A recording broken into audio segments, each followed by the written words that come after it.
Hello my friends. We are infinitely grateful to meet you at Castle Nathria. Today we will try to determine the importance of the new balance changes for the standard matter. To do this, we will use our method of determining the maximum value. You can learn more about our approach in previous videos. Let's not waste time and go straight to the review. In our previous video, we analyzed the Imp Warlock archetype using our method. According to the test results, Imp Warlock is a rather weak archetype by today's standards, but it contains 3 very powerful cards, which makes this deck so effective and popular at low ranks. Vile Library is one of those key cards. The card is self-improver and buffer at the same time.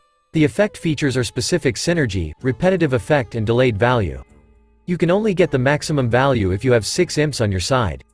In this case, your creature could receive a maximum buff that is equivalent to 7 mana.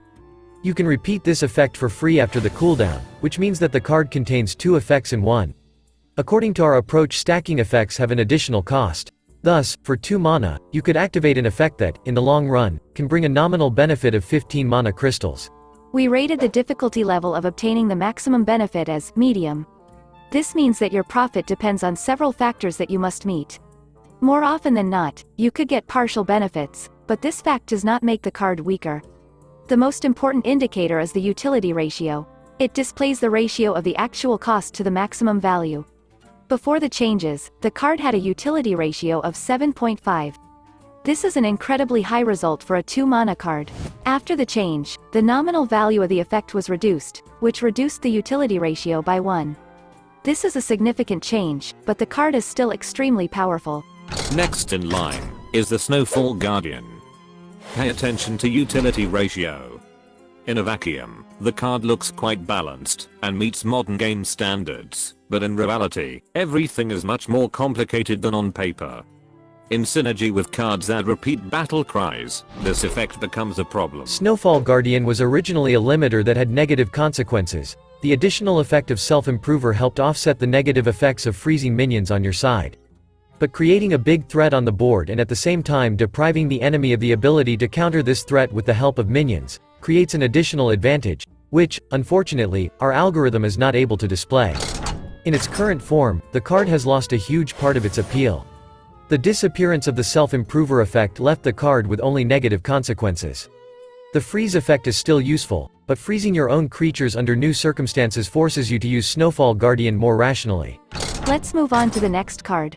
Stag Spirit Wildseed no longer equips you with such powerful weapon. After the nerf, Stagpoint Wildbow allowed you to deal 3 damage twice. According to classical standards, 1 hit with the weapon is equivalent to a 2-mana spell. Thus, if you use a weapon twice, you will get a long-term benefit of 5 mana. Don't forget about the additional mana crystal for stacking effects. But there is an important nuance. Unlike spells, if you use a weapon against enemy minions, you lose hit points, which benefits your opponent. After the nerf, Stag Spirit Wildseed's maximum value was reduced by 2 mana crystals. This affected the maximum value of several cards that are summoners of this minion. For example, after the nerf, in 33% of cases Spirit Poacher can summon Stag Spirit Wildseed, and bring the nominal value of 12 mana in the long run, by investing only 2 mana. Still a ton of value. Our algorithm is not able to determine the maximum value of Celestial Alignment, since the card has a crazy effect that violates the original rules of the game. The spell activates the permanent effect of Aviana and Eseal Windsinger, but you lose all mana crystals, which is a negative consequence. After the nerf, this effect no longer affects the opponent, which in my opinion is the right decision. First, after activating the effect, your opponent had no opportunity to play a combination of several cards during his turn. It ruined the game plan of some archetypes. Secondly, after the nerf, you will not be able to repeat this effect thanks to the second copy of the spell. This is a very important change. Next in line is Relic Vault. This location allows you to repeat improved versions of relic spells. Let's imagine that you repeat Relic of Phantasms and Relic of Extinction. After the buff, your maximum value will not change, but the utility ratio will be increased to 6. The disadvantage of the location is the interaction with a limited number of cards, which means that the difficulty level for activating the effect is at least medium. On paper, this change looks extremely good, but this does not mean that the archetype will become strong enough. Relic of Extinction also received a cost change, which made the base version of the spell significantly better, but still not enough by today's standards. the card will bring significant benefits only after a series of improvements in the mid-game. Edwin, Defias Kingpin is a drawer and effect repeater. In theory, the effect can be repeated an almost infinite number of times, but you may be hindered by the factor of failure. Due to the high cost, Edwin could only activate the effect a few times. Let's imagine that you manage to apply a chain of 3 cards. This will let you draw 4 cards and get 3 buffs. In this case, your utility ratio will be 5. After changing the cost, you will get more opportunities to implement a chain of 4 cards. In this case, Edwin's effect will be equivalent to 25 mana, and this is not the limit. You can get even more benefits if Yogg Saron blesses you. In this new form, Edwin can become a huge problem. An important disadvantage is the high complexity of activation of this combination. Hockey has got stealth. This fact did not significantly affect the max value and utility ratio, but after the changes it will be much easier for players to resurrect this creature several times. In this calculation, we are considering a scenario in which you resurrect Hakias only once. But the more resurrections you manage to activate, the more value you get in the long run. Sprint has once again fallen in cost, but the card still has too little value for today's game standards. To be competitive, the card needs additional effects. Bibliomite was one of the worst minions in the new expansion. The developers increased the attack, making it more attractive for aggressive decks.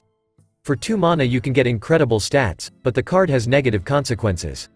You must choose a card to be shuffled back into your deck. This means that you will be forced to lose most of the value. To use this card effectively, you either need to play it from an empty hand or find a way to benefit from shuffling the card into your deck. On paper, the card still looks too weak. The Magnifying Glaive weapon is designed specifically to compensate for the shortcomings of the Bibliomite effect. If you manage to attack with an empty hand, you will get a lot of advantages. The only problem is the complexity of this task. You will most likely get significantly less benefit in most cases, but the card definitely has potential. Abyssal Depths now cost 3 mana. In this form, the card fully meets the classic standards of the game. But besides this, the card has some combo potential due to the effect that draws a certain type of card. Legendary Invitation has become cheaper. This is a really necessary change. Your maximum benefit will depend on the cost of the creature that you find, and make completely free. In these calculations, we've assumed that you're picking a 7 mana minion. In this case, your nominal value will be 10 mana crystals. Blizzard gave some love to Quest Paladin. The cost of Stand Against Darkness was reduced by 1 mana, which increased the utility ratio of this card. Now the card doesn't look as bad as before, but without interactions with other synergies, it is still very weak and does not meet modern standards. Promotion has also become much better. The additional ability, Taunt, increased this card's maximum value by 1 mana. In terms of value on paper, the card has become one of the most powerful single mana cards we've been able to test so far. Warhorse Trainer got a huge buff. This card is an aura creator. First, your paladin recruits get an attack boost which is very similar to Savage Roar, plus a taunt. This effect is a copy of Gift of the Wild. We decided to rate the taunt effect at 3 mana as well. Aura minions have a long-term action feature.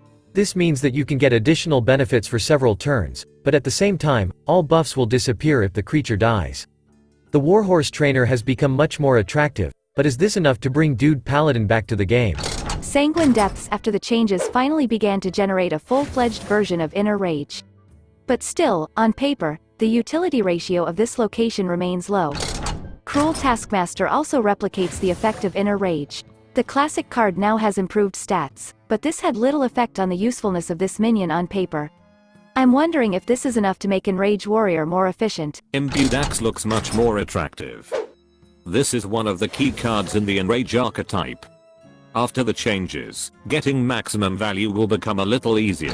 Bash, after the changes, became an improved version of Penance. The card is now up to modern standards in terms of value. The main advantage of the card is the ability to deal damage directly to the opponent's hero.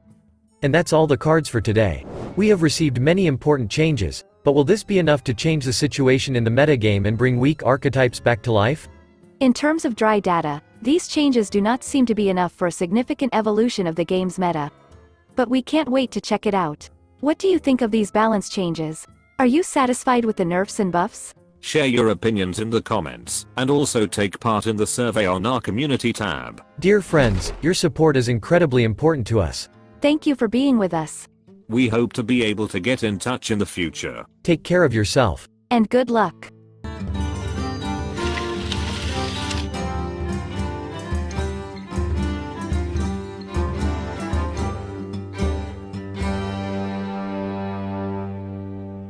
Job's done.